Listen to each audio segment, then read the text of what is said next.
Well, they're always making this point, the Republican men, to justify their refusal to consider any kind of exception on their abortion bans, any kind of exception for rape or incest, and so they then have to minimize the effects of rape.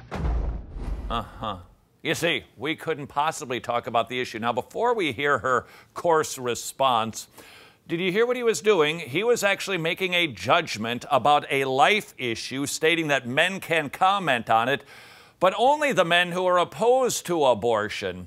It's funny, this progressive woman doesn't have any problem with Lawrence O'Donnell being for abortion. He's a man who can speak in favor of it. Hey, madam, if you're going to be consistent, he can't talk about being pro-choice because, after all, he doesn't have a beep.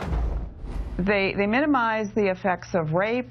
I always get frustrated because not one of them has a and unless you've got one and unless you've experienced that kind of just horrendous experience, how can you possibly speak to it?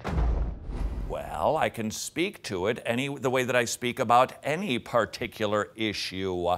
This is so preposterous. This would mean that there shouldn't be any women jury members if a man is on trial. Hey, you can't understand what it's like to be a he, so you can't make a judgment call. A person should be allowed to go up to another person. Say this preacher Miano went up to a homosexual and got in his face and said, "You're going to hell, you're going to hell, you're going to hell." I think that should be against the law, because he's invading the person's space. He's bringing intentional personal anguish to the person. I think that person should be protected.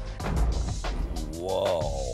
So apparently I can say, "You're going to hell over here," but I can't say you're going to hell right there?